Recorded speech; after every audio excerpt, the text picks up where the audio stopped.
একজন ইমানদারের আমলের সবচেয়ে বড় মৌসুম, সবচেয়ে বড় সিজন, আমল এবং ইবাদতের ভরা বসন্ত হলো রমাদানুল করিম, যেটা আমাদের দোরগোড়ায় উপস্থিত প্রায়।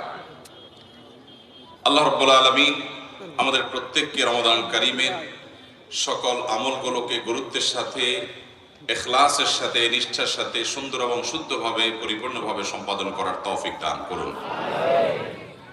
রমাদান মাস হলো 11 মাসের আমলের ঘাটতি পুষিয়ে নেওয়ার মাস।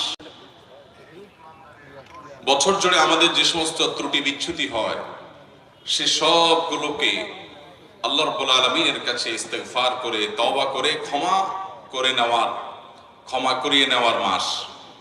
এই মোক্ষম সুযোগ আমাদের দোরগোড়ায় উপস্থিত হয়েছে। কোরআন এবং হাদিসের আলোকে এই মাস উপলক্ষে এই মাসের বিশেষ কিছু আমল আছে, বিশেষ কিছু করণীয় বর্জনীয় বিষয় আছে, যেগুলো সম্পূর্ণ স্পেশাল, সম্পূর্ণ বিশেষ রমাদান মাসের জন্য। আজ আমরা সেরকম কিছু আমলের কথা, সেরকম কিছু করণীয়, সেরকম কিছু বর্জনীয় বিষয়ের কথা জানবো। ওমা তৌফিক ইল্লা বিল্লাহ। রমাদান উপলক্ষে কোরআন এবং হাদিস ঘেটে আমরা 24টি আমল বের করেছি, 24টি করণীয় কর্মসূচি আমরা বের করেছি, যেগুলো এই মাসকে কেন্দ্র করে একজন ইমানদার, একজন মুসলমানের করা উচিত। তাহলে এই মাসটি আমাদের হবে, এই মাসটি আমাদের অর্জনের মাস হবে, এই মাসটি আমাদের অ্যাচিভমেন্টের মাস হবে, এই মাসটিতে আমরা আমাদের কাঙ্ক্ষিত লক্ষ্যে পৌঁছতে পারবো ইনশাআল্লাহ। রমাদান মাসের সর্বপ্রথম যে আমলটির কথা বলতে চাই, সেটি রমাদানের ঠিক আগ মুহূর্তে আমাদেরকে করতে হবে, আর সেটি হলো রমজান মাসের চাঁদ তালাশ করতে হবে শাবানের শেষ দিবসে। শাবানের শেষ দিবসের সূর্য অস্ত যাওয়ার সময় আমরা পশ্চিম আকাশে রমাদান মাসের চাঁদ তালাশ করব। নবী করিম সাল্লাল্লাহু আলাইহি সাল্লাম বলেছেন, সুমু লিরুইয়াতিহি ওয়া আফতিরু লিরুইয়াতিহি। তোমরা চাঁদ দেখে সিয়াম পালন করো এবং চাঁদ দেখে তোমরা ঈদ উদযাপন করো। অতএব রমাদান মাসের ইবাদত এবং আমল করার প্রয়োজনে আমাদেরকে রমাদানের চাঁদ তালাশ করতে হবে শাবানের শেষের দিকে। এই আমলটি আমাদের সমাজ থেকে অনেকটা বিলুপ্তির দিকে বলা যেতে পারে। আমরা জাতীয় চাঁদ দেখা কমিটির উপর দায়িত্ব দিয়ে আমরা নিজেদের চাঁদ দেখার কোনো প্রয়োজনীয়তা অনুভব করছি না, অথচ চাঁদ দেখা এটা ফরজে কিফায়া। সমাজের কিছু মানুষও যদি না দেখে তাহলে সবাই গুনাহগার হবে, আর যদি চাঁদ দেখে কেউ, তাহলে সেক্ষেত্রে চাঁদ দেখতে পাওয়ার একটা দোয়া আছে, নবী করিম সাল্লাল্লাহু আলাইহি সাল্লাম শিক্ষা দিয়েছেন। আর সে দোয়াটা হলো, আল্লাহুম্মা আহিল্লাহু আলাইনা বিল ইয়ুমনি ওয়াল ঈমান ওয়াস সালামাতি ওয়াল ইসলাম। অর্থাৎ, হে আল্লাহ, এই চাঁদ, এই মাসটিকে আপনি আমাদের জন্য বরকতের, ঈমানের মাস হিসাবে কবুল করুন। অর্থাৎ এই মাসে আমরা যেন ঈমানের সাথে, বরকতের সাথে কাটাতে পারি এবং শান্তি এবং সকল প্রকার বিপদ আপদ থেকে মুক্তি এবং নাজাতের মাস, নিরাপত্তার মাস হিসেবে যেন আমরা কাটাতে পারি, সেই দোয়া আল্লাহ তাআলার কাছে করার শিক্ষা নবী সাল্লাল্লাহু আলাইহি ওয়াসাল্লাম দিয়েছেন। তাহলে রমাদান উপলক্ষে আমরা রমাদান মাসের চাঁদ দেখার চেষ্টা করব শাবানের শেষ দিবসে।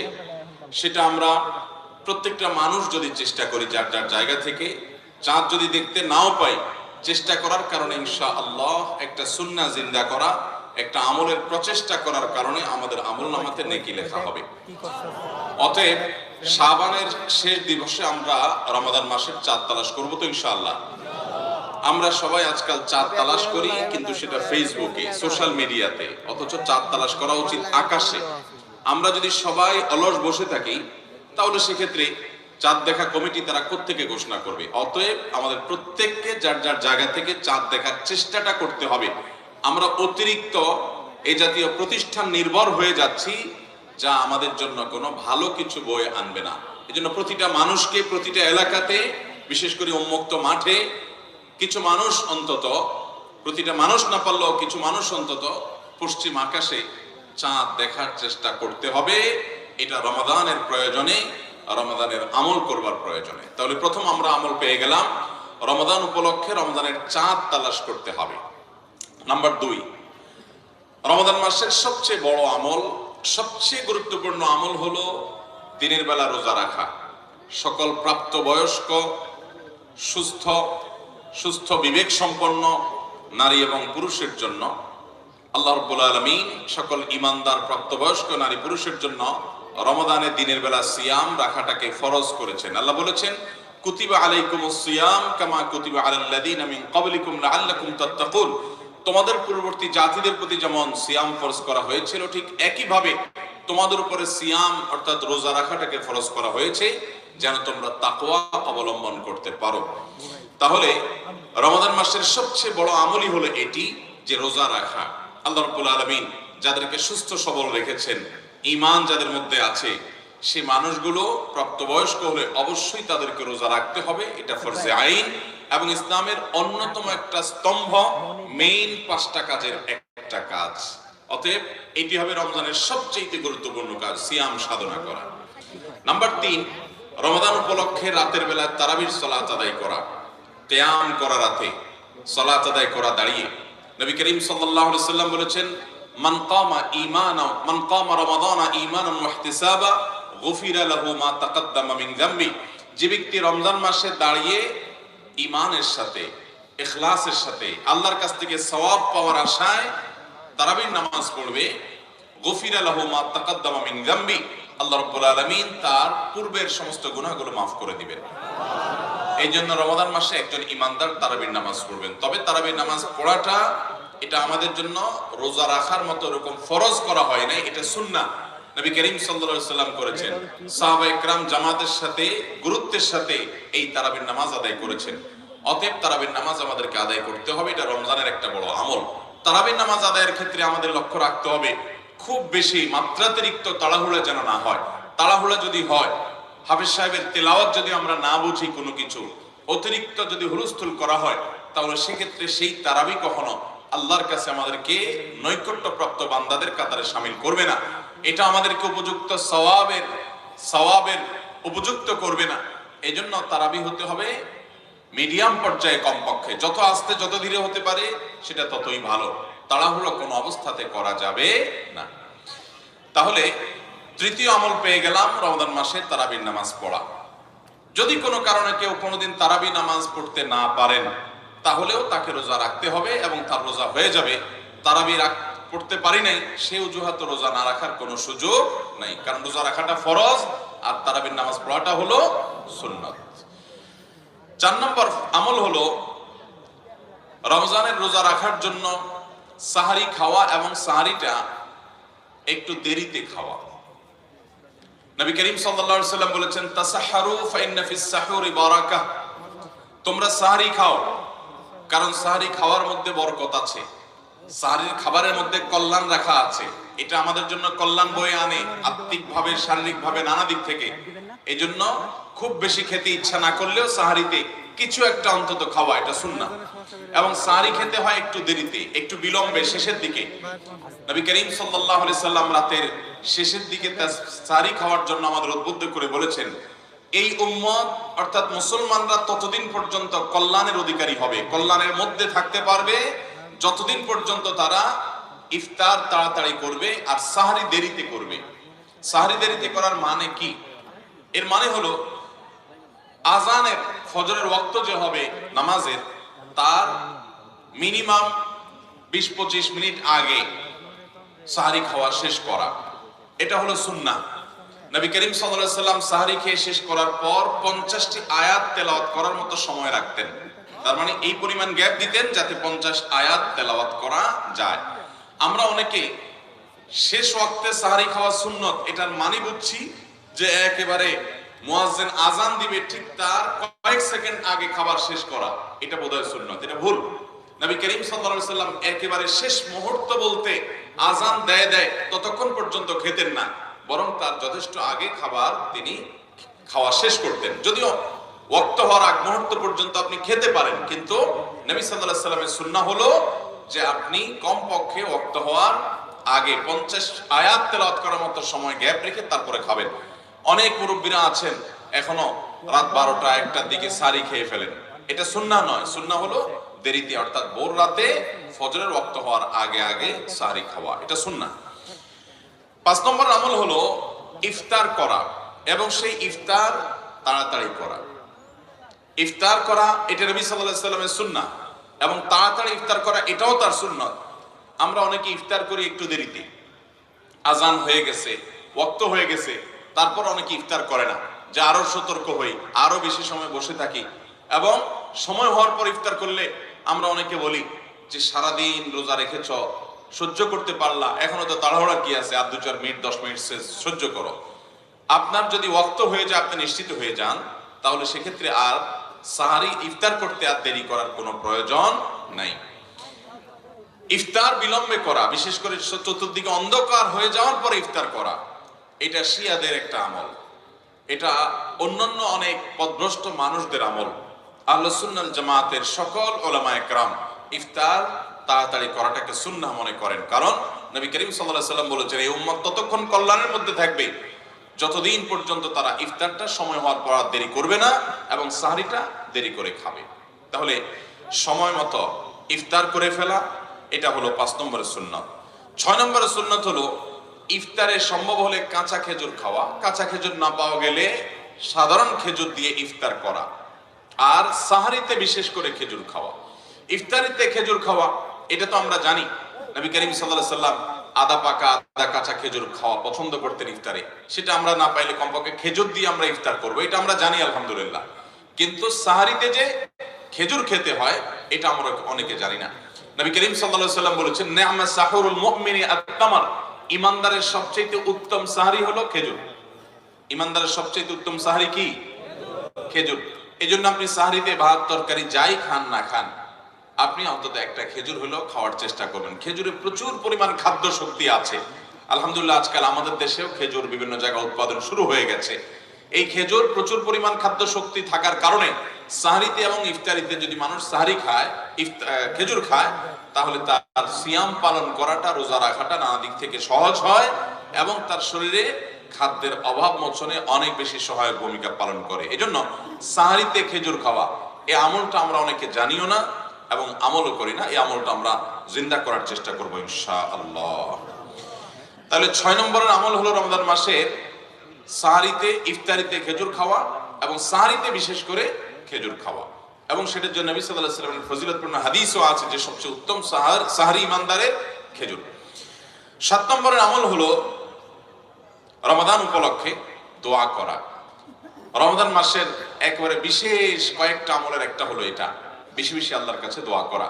কারণ নবী করিম সাল্লাল্লাহু আলাইহি ওয়াসাল্লাম বলেছেন রোজাদার ব্যক্তির দোয়া আল্লাহ তাআলা ফিরিয়ে দেন না যতক্ষণ পর্যন্ত সে ইফতার না করে। তার মানে এই পুরো দিন ব্যাপী সে যদি রোজা রাখা অবস্থায় দোয়া করে, আল্লাহ সুবহানাহু ওয়া তাআলা সেটা কবুল করেন। এজন্য রোজা অবস্থায় আপনি কাজ করছেন, ডিউটি করছেন, মা বোনরা বাসা বাড়িতে গৃহস্থলী কাজ করছেন, রান্না বাড়া করছেন, আমরা কলকারখানাতে কাজ করছি, অথবা রাস্তাঘাটে হাঁটাচলা করছি, যে যে অবস্থায় আছি না কেন, আমরা রোজা অবস্থাতে আল্লাহ তাআলার কাছে দোয়া নিবেদন করব, দোয়া পেশ করব।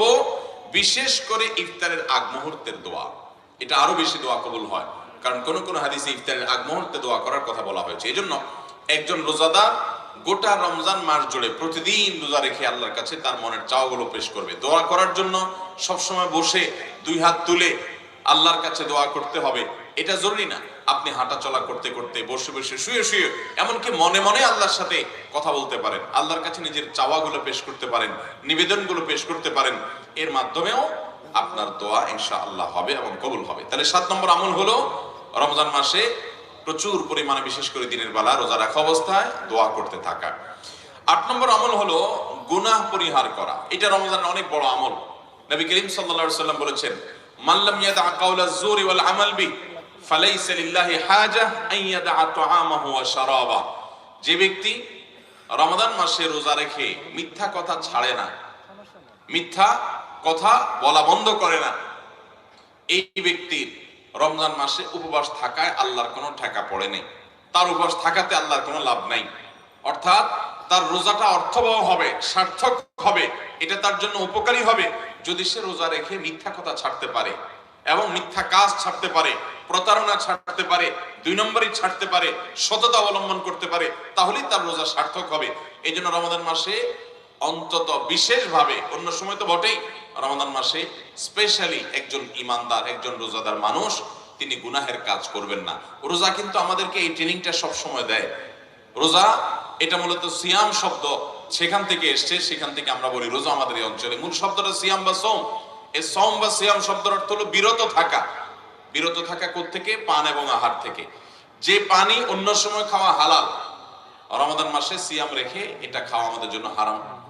তো আল্লাহ রাব্বুল আলামিন যেই মাসে হালাল খাবার পর্যন্ত খাওয়াটাকে দিনের বেলা হারাম করেছেন, সেখানে হারাম কাজ করাটা কত জঘন্য হারাম হবে।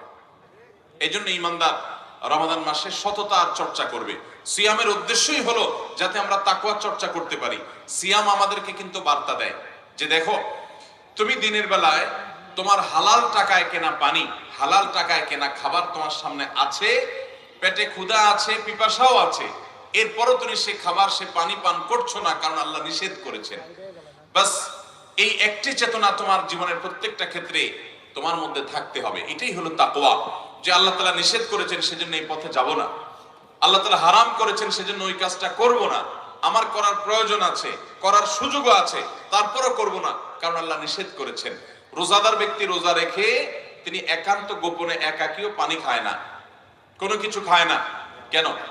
কারণ তিনি জানেন এই রোজাটা তিনি আল্লাহর জন্য রেখেছেন, সে আল্লাহ দেখছেন। অতএব সিয়ামের এই চেতনা আমাদেরকে উদ্বুদ্ধ করে সামগ্রিক জীবনে যেন আমরা আল্লাহর ভয় অন্তরে জাগ্রত করে হারাম থেকে বেঁচে থাকি। এটাই হলো সিয়ামের মূল উদ্দেশ্য।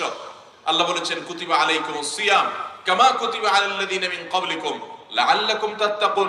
তোমাদের উপরে সিয়াম ফরজ করা হয়েছে, তোমাদের পূর্ববর্তীদের উপরে যেভাবে ফরজ করা হয়েছে সেভাবে।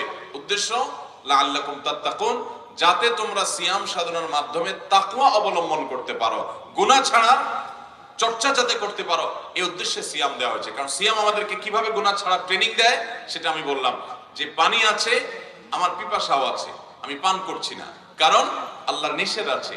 অতএব এখান থেকে আমি ট্রেনিং পাচ্ছি যে আমার জীবনের সব ক্ষেত্রে কোনো হারাম কাজ করার সুযোগ আছে, একান্তে মোবাইলে হারাম জিনিস দেখার সুযোগ আছে, মনে চাচ্ছেও কিন্তু আমি করব না, কারণ আল্লাহ সেটা হারাম করেছেন। সিয়াম সেই শিক্ষাটা আমাদেরকে দেয়, বিধায় সেই চর্চাটা গোটা রমজান ব্যাপী হতে হবে।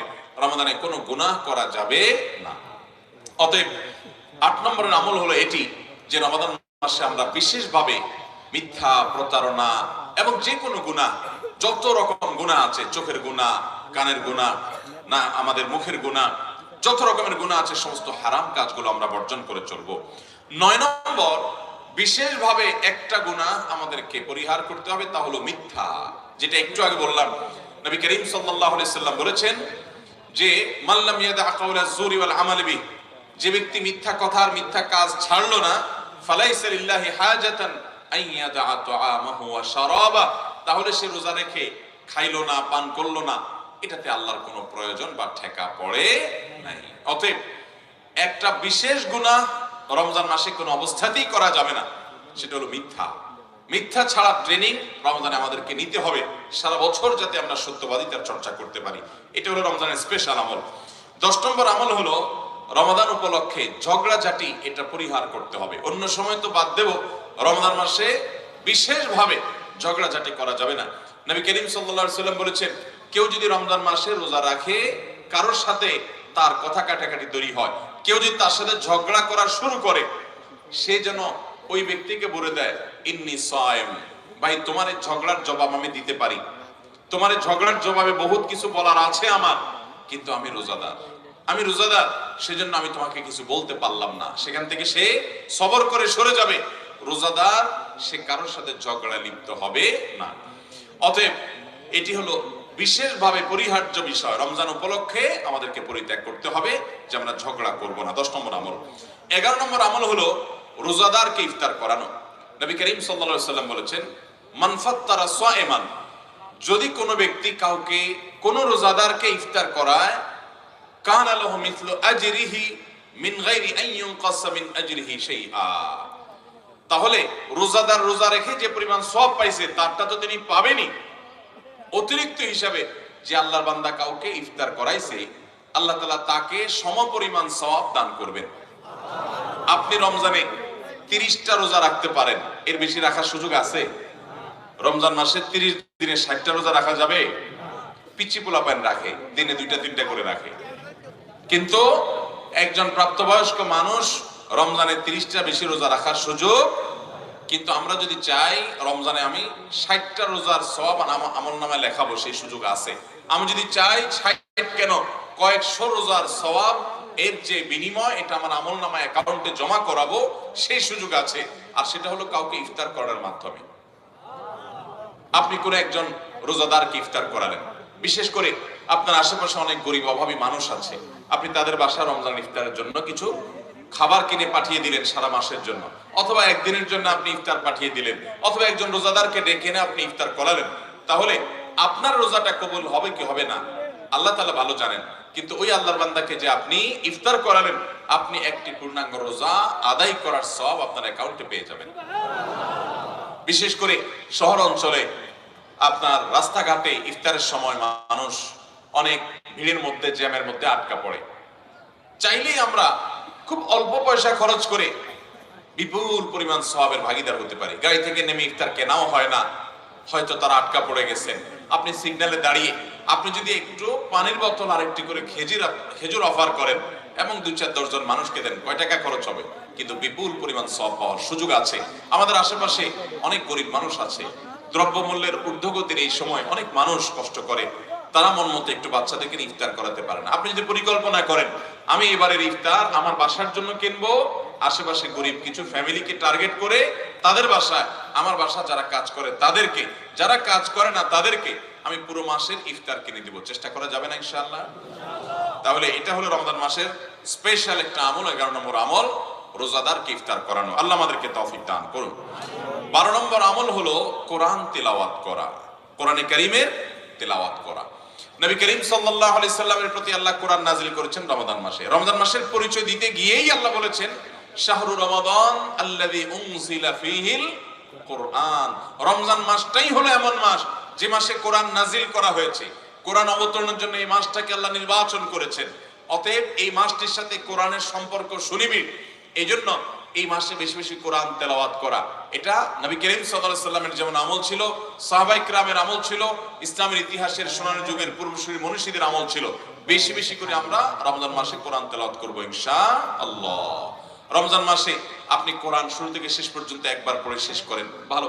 কোন কারণে পড়তে শেষ করতে পারেন নাই পড়ে, আপনি প্রতিদিন একটু একটু করে অন্তত পড়েন। সারা বছর পারেন না, অন্তত রমজান মাসে পড়েন, শুধু তারাবিতে শুনেন। সেটার উপর ভরসা করে বসে না থেকে একটু একটু করে কোরআন তেলাওয়াত শুরু করেন। চেষ্টা করব না ইনশাআল্লাহ? আপনি প্রতিদিন 1 পৃষ্ঠা করে 2 পৃষ্ঠা করে অন্তত সুন্দর করে শুদ্ধ করে পড়ার চেষ্টা করেন, শেখার চেষ্টা করেন এবং বুঝে বুঝে অর্থ সহকারে জানার চেষ্টা করেন। কোরআনের দর্স এবং তাফসীর মসজিদগুলোতে চালু করেন এবং সেগুলোতে আপনি বসেন, আল্লাহ কি বলেছেন জানার চেষ্টা করেন। কোরআন নাজিলের মাসে কোরআনের সান্নিধ্যে আমাদেরকে আসতে হবে, এটা বিশেষ আমল রমজান মাসে। 12 নম্বর আমল। 13 নম্বর আমল হলো কোরআনে কারীম শোনানো। আমরা তেলাওয়াতটা সবাই করি, কিন্তু শোনানোটা, এই আমলটা আমরা অনেকেই করি না বা জানি না। নবী করিম সাল্লাল্লাহু আলাইহি সাল্লাম রমজান মাস আসলে জিবরিলের সাথে কোরআন শোনাশুনি করতেন। ফেরেশতা জিবরিল আসতেন, তাকে তেলাওয়াত করে শোনাতেন, তিনি তেলাওয়াত করে জিবরিলকে শোনাতেন। তো এই যে কোরআনে কারীমের তেলাওয়াতের পাশাপাশি কাউকে শোনানো বা পরস্পর পরস্পরের সাথে শোনাশুনি করা, এটাও রমজান মাসের একটা বিশেষ গুরুত্বপূর্ণ আমল। চেষ্টা করবো তো ইনশাআল্লাহ? তাহলে 13 নম্বর আমল হলো কোরআন শোনাশুনি করা। 14 নম্বর রমজানের বিশেষ আমল হলো সাদাকা করা। আম্মা জান আয়েশা রাদিয়াল্লাহু তাআলা আনহা প্রিয় নবী সাল্লাল্লাহু আলাইহি সাল্লাম সম্পর্কে বলেছেন, তিনি ছিলেন অত্যন্ত দানশীল মানুষ। তার দানশীলতা, তার বদান্যতা এই পরিমাণ থাকতো, তার কাছে যে সমস্ত সম্পদ মানুষ এনে জমা দিতেন, সেগুলো মানুষ মাঝে বন্টন করে তারপর তিনি বাসায় যেতেন। একটি কয়েন বা একটি আপনার স্বর্ণ কিংবা রৌপ্য মুদ্র কিংবা একটা খেজুর কিংবা একটি খাবার তার কাছে আসার পর সেটাও বিতরণ করে শেষ না করে তিনি বাসায় যেতেন না, এইভাবে মানুষকে দিতেন। বিশেষ করে নবী করিম সাল্লাল্লাহু আলাইহি ওয়াসাল্লাম তায়েব বিজয়ের পর অনেক অনেক সম্পদের অধিকারী হয়েছেন। সেই সম্পদগুলো সব মানুষের মাঝে এইভাবে বন্টন করা শুরু করেছেন, যে এসে যা বলেছে তাকে সেভাবে দিয়েছেন। 100 উট করে করে এক একজনকে দিয়েছেন।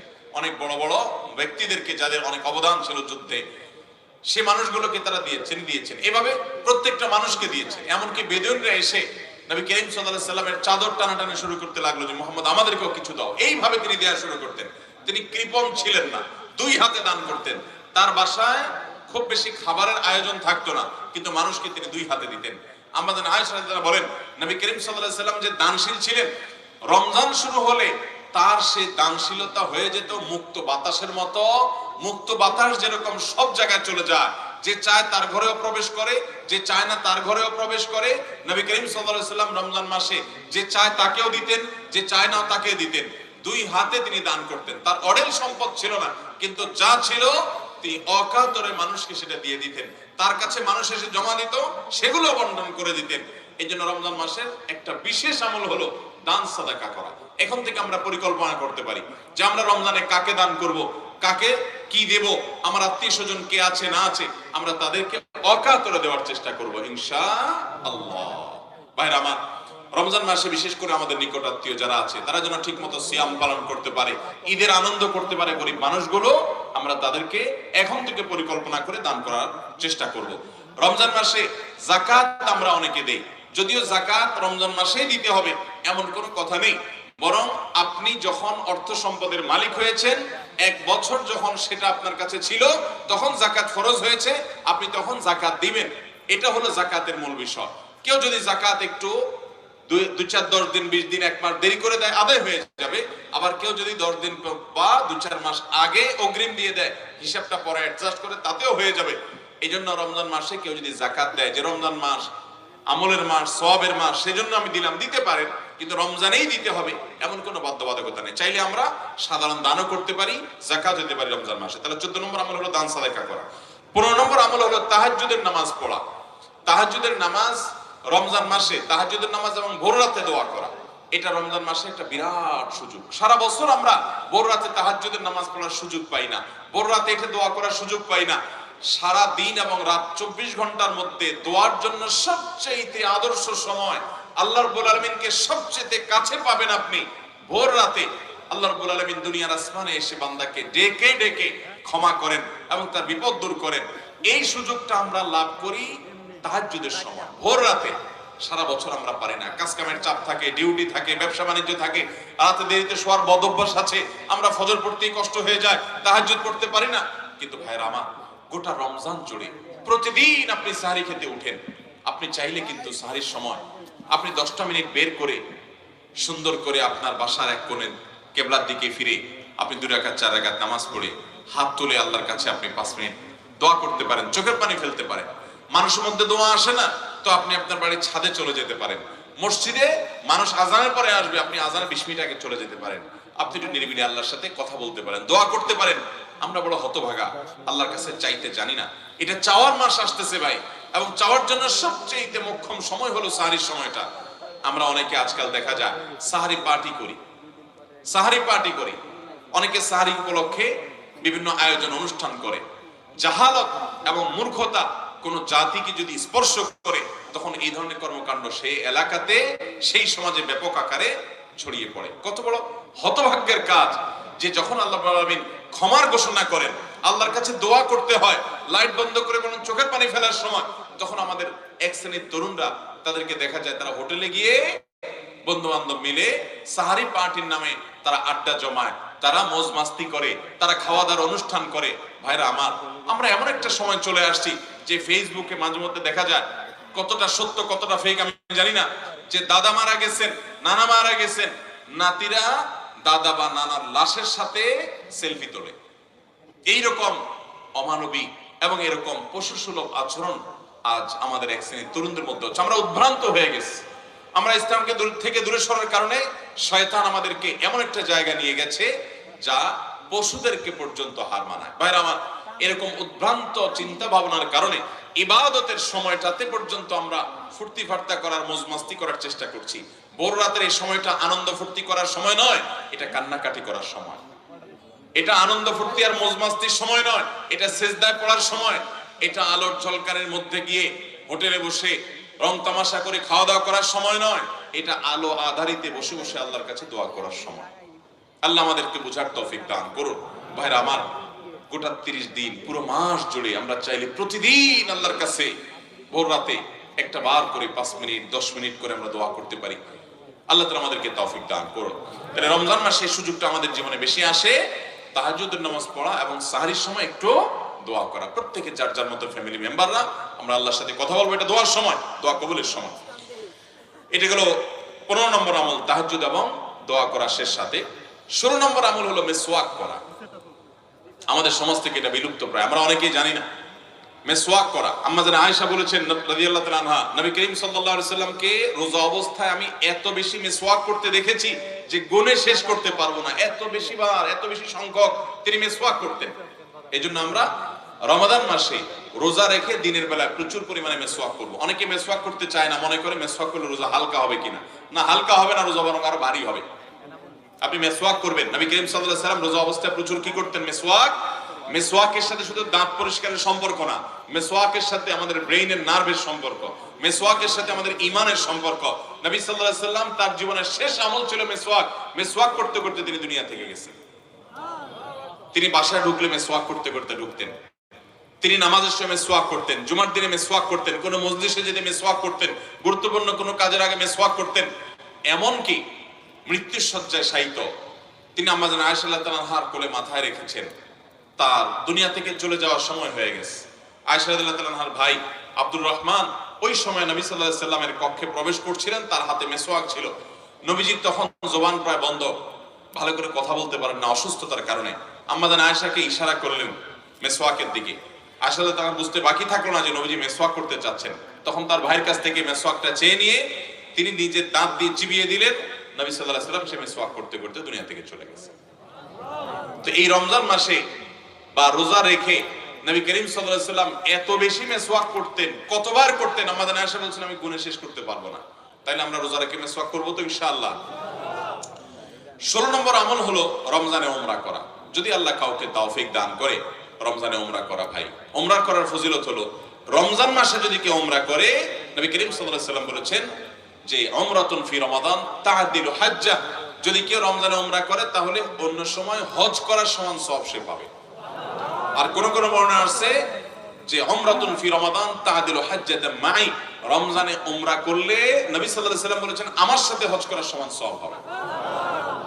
অতএব যাদের তৌফিক আছে আমরা উমরা করব। এখন অবশ্য উমরা অনেক কঠিন হয়ে গেছে আমাদের জন্য, বাংলাদেশের মানুষের জন্য বিশেষ করে উমরা অনেক কঠিন হয়ে গেছে। শুধু বিমান ভাড়াই 1 লাখের মতো, লাখখানেক টাকা শুধু বিমান ভাড়াই, এবং সৌদিতেও খরচ এই পরিমাণ বাড়ছে যে আসলে এটা সাধারণ গরিব মানুষের নাগালে বাইরে। উমরা করতে এখন প্রায় রমজান মাসে 2 লাখ টাকার নিচে হয় না, এরকম কঠিন হয়ে গেছে। আল্লাহ তাআলা আমাদেরকে সহজ করার তৌফিক দান করুন। তাহলে 17 নম্বর আমল হলো রমজান মাসে উমরা করা। যদি তৌফিক থাকে করব, আর তৌফিক না থাকলে নিয়ত করব যে আল্লাহ আমাকে তৌফিক যেন দেন, দোয়া করব। 18 নম্বর আমল হলো রমজানের শেষ দশক ইবাদত বন্দেগীর জন্য মাজায় গামছা বেঁধে নিতে হবে। সবচেয়ে বেশি চেষ্টা করতে হবে শেষ দশক। কারণ নবী সাল্লাল্লাহু আলাইহি সাল্লাম ইদা দাখালাল আশর ইয়াজতাহিদু ফীহি মা লা ইয়াজতাহিদু ফী গায়রি। আয়েশা রাদিয়াল্লাহু তাআলা বর্ণনা করেছেন নবী করিম সাল্লাল্লাহু আলাইহি সাল্লাম রমজানের শেষ দশক আসলে যেই পরিমাণ ইবাদত বন্দেগী করতেন, যেই পরিমাণ মেহনত করতেন, দোয়া তেলাওয়াত নফল নামাজ রোনাজারি জিকির আজকার আল্লাহর দিকে যেই পরিমাণ রুজু হতেন, শেষ 10 দিন আসলে এটা তার জীবনে অন্য কোন সময় করতেন না। অর্থাৎ জীবনে ইবাদতের জন্য সবচেয়ে বেশি সাধনা, সবচেয়ে বেশি চেষ্টা করতে হবে রমজানের শেষ 10 দিন। চেষ্টা করবো তো ইনশাআল্লাহ। আমাদের বরং শেষ 10 দিন ইবাদতটা একটু কম হয়, কারণ আমাদের দেশে আপনি দেখবেন রমজানের প্রথম মসজিদে মুসল্লি ফিল আপ হয়ে, বারান্দা পূরণ হয়ে, বাহিরেও কিছু কার্পেট বা চাটাই বিছানো লাগে। প্রথম রমজানের প্রথম দিনগুলো আস্তে আস্তে যখন যেতে থাকে 8-10 দিন, দ্বিতীয় দশক শুরু হলে আস্তে আস্তে বাহিরের বিছানা, বাহিরের আপনার চাটাই এবং কার্পেট গুলো গোছায় ফেলায় মুয়াজ্জিন সাহেবরা, কারণ সেখানে আর মুসল্লি হয় না। আস্তে আস্তে মুসল্লি বারান্দায় চলে আসে।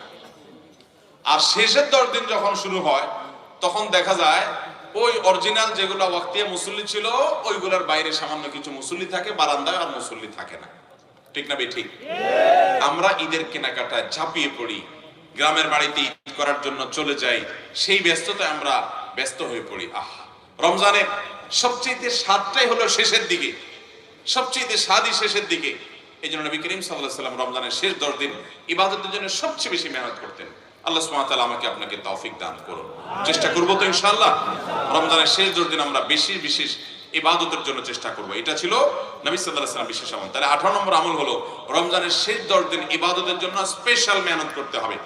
19 নম্বর আমল হলো রমজানের শেষ 10 দিন ইতিকাফ করতে হবে। কি করতে হবে ভাই? ইতিকাফ করতে হবে। আহা, এই আমলটা মিসকিন, এই আমলটা আমাদের সমাজ থেকে বিলুপ্তির পথে। আমাদের দেশে মসজিদগুলোতে ইতিকাফের জন্য লোক ভাড়া করে বসাইতে হয়, আছে না নাই? ইতিকাফে বসার মতো লোক নাই। একটা এলাকাতে হাজার হাজার মানুষ বসবাস করে, কিন্তু আল্লাহর ঘরে 10 দিন ইতিকাফ করবে এই সময়টা মানুষের নাই। টাকা দিয়ে ইতিকাফে লোক বসানো হারাম। যে টাকা দিয়ে বসে সেও গুনাহগার, আর যারা টাকা দিয়ে বসায় তারাও গুনাহগার। ইবাদতে কোনো টাকা পয়সা চলে না। ভাইরা আমার, ইতিকাফের জন্য আমাদের দেশে মসজিদগুলোর লোক পাওয়া যায় না। আহা, অথচ ইতিকাফ এমন একটা আমল, এই আমলটা প্রিয় নবী সাল্লাল্লাহু আলাইহি ওয়াসাল্লামের জীবনে 1 বছরও ছাড়েন না। রমজানের রোজা ফরজ হয়েছে 3য় হিজরিতে, তখন থেকে নিয়ে তার ওয়াফাত পর্যন্ত প্রতি বছর রমজানের শেষ 10 দিন তিনি ইতিকাফ করছেন। 1 বছর তিনি ইতিকাফে বসছেন, কিন্তু আবার বের হয়ে যেতে হয়েছে, ইতিকাফ ভেঙে ফেলতে হয়েছে বিশেষ কারণে। পরবর্তী বছর তিনি এসে 20 দিন ইতিকাফ করে আগের বছরের 10 দিন পূরণ করেছেন। তারপরে ইতিকাফ কখনো ছাড়েন নাই। একটিবার চিন্তা করেন তো, যে আমলটা নবী সাল্লাল্লাহু আলাইহি ওয়াসাল্লাম জীবনে একবারও ছাড়েন নাই, সেটা বেশিরভাগ মানুষের জীবনে একবারও করি নাই আমরা। এই পুরো মাহফিলে যত মানুষ আছি আমরা জীবনে একবার অন্তত রমজানের শেষ 10 দিন মসজিদে ইতিকাফে বসছেন, এরকম যারা আছেন একটু হাত তোলেন। শেষ 10 দিন ইতিকাফে বসছেন, মাশাআল্লাহ। কয়জন মানুষ হবে? 10, 15, 20 জন মানুষ এত বড় মজলিসের মধ্যে। বাকি মানুষগুলো আমরা বসি নাই। ভাইরা আমার, নবী করিম সাল্লাল্লাহু আলাইহি ওয়াসাল্লাম যেটা জীবনে কখনো ছাড়েন নাই, সেটা আমি জীবনে কখনো করি নাই। নিজের শত্রুর সাথেও তো এরকম বৈপরীত্য মানুষ করে না। এতে কেবল নিয়ত করবো তো ইনশাআল্লাহ। আপনি বলবেন আপনি ব্যস্ত, আপনার সময় নাই। কি ব্যস্ত আপনি ভাই? আপনার যদি মালাকুল মউত এখন হাজির হয়ে যায়, আপনি যদি বলেন যে আমি একটু ব্যস্ত, আসি পরে আসেন, কোন কাহিনী চলবে? ভাইরা আমার, প্রিয় নবী সাল্লাল্লাহু আলাইহি ওয়াসাল্লামের চেয়ে বেশি ব্যস্ত আপনি। উনি ছিলেন রাহমাতুল লিল আলামিন। গোটা পৃথিবীর মানুষের নাজাতের জন্য আল্লাহর পক্ষ থেকে দায়িত্বপ্রাপ্ত হয়ে আসছেন। রাতে ঘুমাতে পারতেন না, মানুষকে হেদায়েতের জন্য পেরেশান থাকতেন, আল্লাহর কাছে রুনাজারি করতেন। তার কোনো অবসর সময় ছিল না তেমন। অথচ তিনি পর্যন্ত তার মদিনা রাষ্ট্রের প্রধান ছিলেন। রাষ্ট্র পরিচালনার কাজ ছিল, অনেক অভিযান পরিচালনা করার দায়িত্ব ছিল, অনেক ষড়যন্ত্র মোকাবেলা করতে হতো। ইসলাম সারা বিশ্বের বড় বড় নেতাদের কাছে পৌঁছাতে হয়েছে, সবার কাছে পৌঁছাতে হয়েছে, সবার সব সমস্যাগুলো দেখতে হতো তাকে। এত দায়িত্ব পালন করেছেন, এবং এতজন স্ত্রী তার ছিলেন। এই ফ্যামিলিগুলোর সবগুলোর দায়িত্ব, সবার দায়িত্ব তার পালন করতে হয়েছে। এত কিছু দায়িত্ব যার, তিনি এত ব্যস্ততা সত্ত্বেও রমজানের শেষ 10 দিন আসলে সকল দায়িত্ব প্যাকেট করে রেখে তিনি মসজিদে ইতিকাফের জন্য বসে যেতেন, এবং মসজিদে বসে তিনি দাওয়াতি কাজ এবং জিহাদের কাজ, অন্যান্য কাজগুলো আঞ্জাম দিতেন, কিন্তু মসজিদে বসে যেতেন। অতএব আমাদের শেষ 10 দিন মসজিদে বসতে হবে, চেষ্টা করবো তো ইনশাআল্লাহ। মসজিদে ইতিকাফে আমরা যারা কখনো বসি নাই, আমরা মনে করি এটা তো একটা বন্দি জীবন, এটা তো একটা জেল জীবনের মতো, যে আটকা পড়ে যাব, 10 দিনের জন্য আর বের হতে পারবো না, শুধু টয়লেটের জন্য বের হওয়া যাবে, এছাড়া বের হওয়া যাবে না। আমাকে বাসা থেকে খাবার কেউ এনে দিবে, আমি বসে বসে খাবো। 10 দিন এখানে বন্দি থাকলে আমার বোরিং ফিল হবে, আমি কিভাবে সময় কাটাবো? ভাইরা আমার, যারা ইতিকাফে বসেন নাই, তারা ইতিকাফের স্বাদ সম্পর্কে বলতে পারবেন না। আপনি ইতিকাফে বসলে আর কিছু না হোক, আপনি বিছানাপত্র নিয়ে যদি মসজিদে পড়ে যান আল্লাহর ঘরে, তো আপনার কাছে ফিল হবে, অনুভব হবে যে আল্লাহ তাআলার চৌকাঠে দুয়ারে গিয়ে আপনি পড়ে গেছেন, এরকম মনে হবে আপনার কাছে। অবর্ণনীয় একটা স্বাদ এবং ভালো লাগা কাজ করবে। এই জন্য ভাইরা আমার, আমরা রমজানের শেষ দশকে ইতিকাফ করার চেষ্টা করবো তো ইনশাআল্লাহ।